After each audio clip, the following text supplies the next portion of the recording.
¿Qué pasaría si pudiera perseguir la luz y finalmente consiguiera adelantarla? Esa pregunta se la hizo un joven de 17 años en su último año de secundaria. Años después, desarrollaría ese pensamiento y no solo revolucionaría nuestro concepto del espacio y el tiempo, sino que cambiaría de forma decisiva el de todo nuestro universo. Albert Einstein. E igual a mc al cuadrado. Albert Einstein nació el 14 de marzo de 1879 en Ulm, Alemania. Un año después, su familia se trasladó a Múnich, donde su padre estableció un pequeño taller electrotécnico. En 1894, cuando toda su familia se marchó a Italia, él se quedó solo en Múnich para terminar el bachillerato en el Instituto Luitpold. Pero no tardó en dejar las clases y reunirse con su familia. En 1895, Einstein retomó sus estudios en Suiza. 3 años después terminó la carrera de física en la Escuela Politécnica Federal de Zúrich. Tras una larga temporada sin encontrar trabajo, a principios del año 1902, consigue finalmente un puesto de técnico asistente en la Oficina Federal de Patentes de Berna. Ese trabajo le permite, de forma paralela, analizar numerosas cuestiones teóricas sobre física. No pasó mucho tiempo hasta que se reconociera el talento de Einstein. Su primera incursión la hizo en 1905, cuando publicó en los Anales de la Física su artículo sobre la electrodinámica de los cuerpos en movimiento, en el que explicaba el efecto fotoeléctrico. Por esa teoría cuántica recibió en el año 1921 el Premio Nobel de Física. En ese mismo artículo formuló su teoría de la relatividad especial. Esa teoría nació con los análisis que había realizado Einstein sobre la velocidad de la luz. Su planteamiento era muy sencillo. Si nos fuera posible movernos a la velocidad de la luz, podríamos viajar de forma paralela a una onda luminosa, de forma que la luz estaría permanentemente a nuestro lado y la veríamos en reposo. Por tanto, se pueden hacer afirmaciones sobre el movimiento de un cuerpo, si dicho movimiento se observa desde una posición concreta. Todos conocemos ejemplos de ello. ¿Quién se mueve?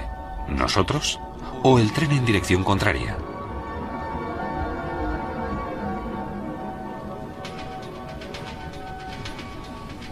Algo parecido pasa cuando un coche circula, de forma paralela, a la misma velocidad que un tren. Desde el tren, el coche parece estar parado. Según la posición, se percibe bien el movimiento o no.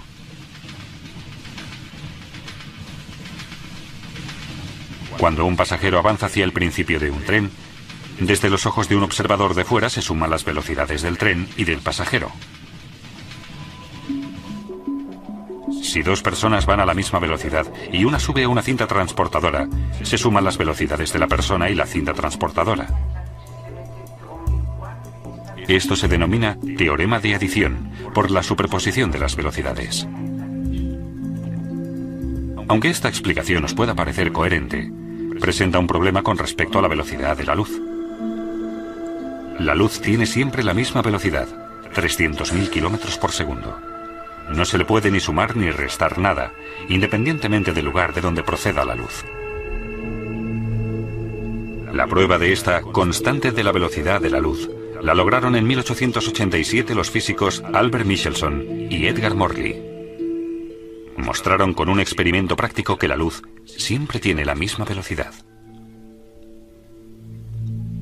Esto llevó a Einstein a pensar que la velocidad de la luz no podía variar independientemente del observador o del punto desde el que se observara. La constante de la velocidad de la luz no solo cambió nuestra concepción de la velocidad en sí, sino también la del espacio y el tiempo. Se derrumba la idea de que solo existe un tiempo único y absoluto para todos los sucesos, pues el tiempo depende del observador y de la velocidad a la que éste se mueve.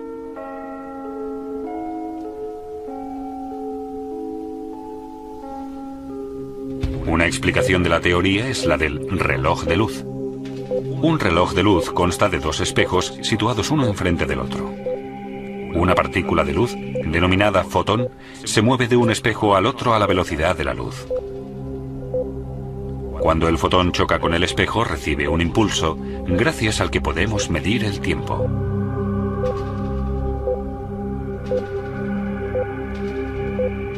Pero si movemos uno de los relojes de luz a velocidad constante, el fotón, a los ojos de un observador estático, deberá recorrer una diagonal para chocar con el espejo contrario.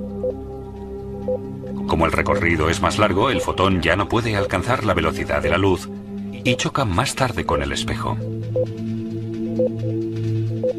Lo que significa que ambos relojes marcan tiempos distintos. El reloj de luz en movimiento va, para un observador estático, más despacio.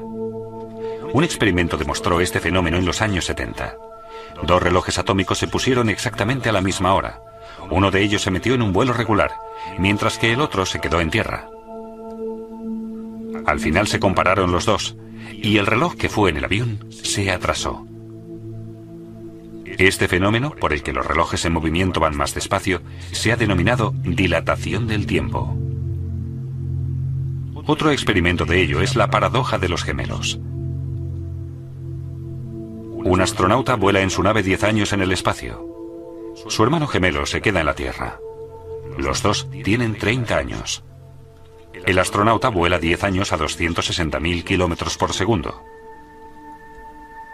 Después regresa a la Tierra, para lo que tiene que invertir otros 10 años. Cuando regresa tiene 50 años de edad. Sin embargo, al llegar comprueba que su hermano ha envejecido un total de 40 años y en la fecha de su regreso ha cumplido ya 70 años. Pero los viajes a la velocidad de la luz no son una fuente de juventud. Cuando el astronauta regresa a la Tierra, comprueba que ha envejecido a la mitad de velocidad, pero durante su viaje también ha vivido la mitad. Ha comido, bebido, pensado y dormido la mitad. En 1959 se demostró, mediante un experimento sobre la aceleración de las partículas realizado con muones en el Centro Europeo de Investigación Nuclear en Suiza, que esos sucesos no solo se dan en un ámbito científico, sino en la vida real. Los muones son partículas de la familia de los electrones. La particularidad que tienen es su corta vida. Solo 10 microsegundos después de formarse se vuelven a dividir. El experimento demostró que si los muones se aceleraban hasta casi la velocidad de la luz, viven 3 veces más. Con la aceleración, su reloj interno se ralentiza realmente con respecto a los muones estáticos.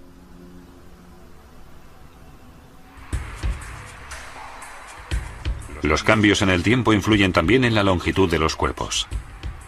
Las longitudes en movimiento son más cortas. ¿Una prueba? Calculamos la longitud de este tren, que circula a una velocidad regular, multiplicando su velocidad por el tiempo que invierte. Pero a causa del movimiento del tren, el tiempo pasa más despacio. El objeto nos parece más corto cuando está en movimiento que cuando está en reposo.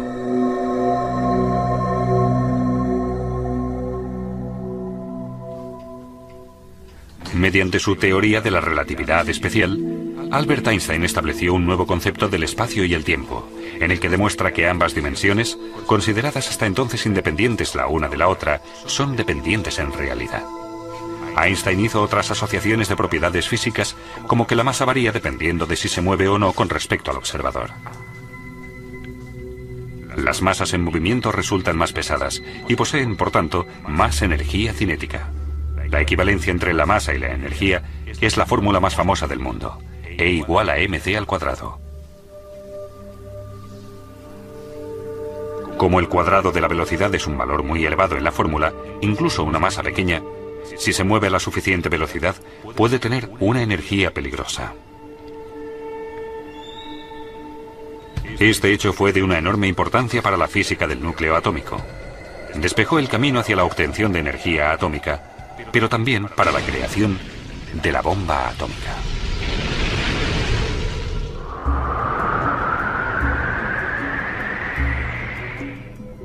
De la teoría de la relatividad especial, también se deriva el hecho de que no se puede superar la velocidad de la luz.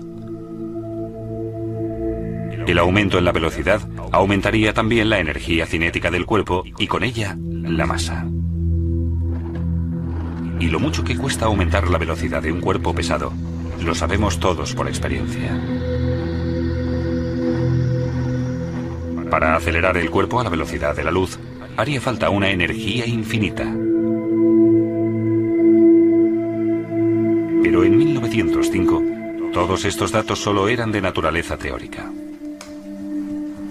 Muchas pruebas que demostraron la teoría de la relatividad especial no llegaron hasta muchos años después.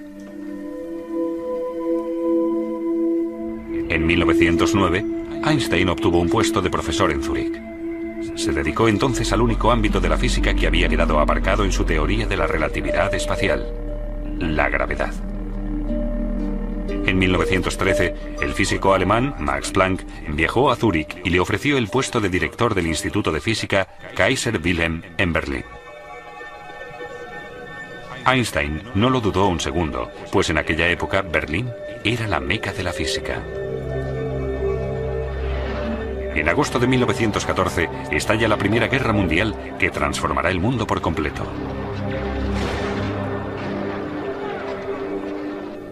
Durante la guerra, Einstein siguió trabajando tenazmente con el fin de encontrar una solución definitiva al problema de la gravedad.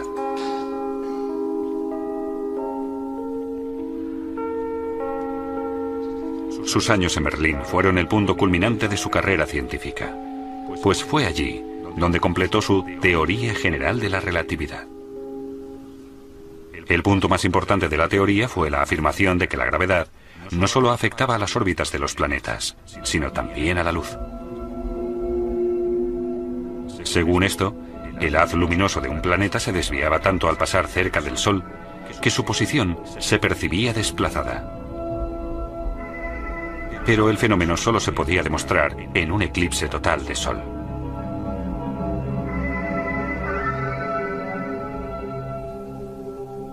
En noviembre de 1915, Einstein calculó que el ángulo de curvatura del haz luminoso de una estrella al pasar cerca del Sol era de 0,3 grados. En primavera de 1919, una expedición científica inglesa partió al Atlántico Sur para fotografiar un eclipse de Sol. Y efectivamente, la expedición confirmó los cálculos de Einstein.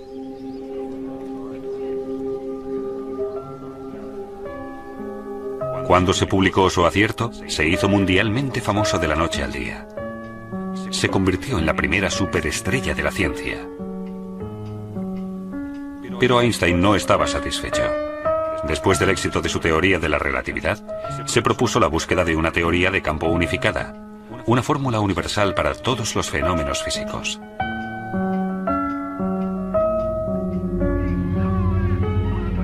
Albert Einstein era judío. Cuando Hitler subió al poder, emigró a Estados Unidos. En el campus de la Universidad de Princeton, continuó sus investigaciones en busca de la teoría de campo unificada. Pero esta vez, su propósito fracasó. Albert Einstein murió el 18 de abril de 1955 en el Hospital Judío de Brooklyn, Nueva York. Ese día, el mundo perdió al físico más importante del siglo XX.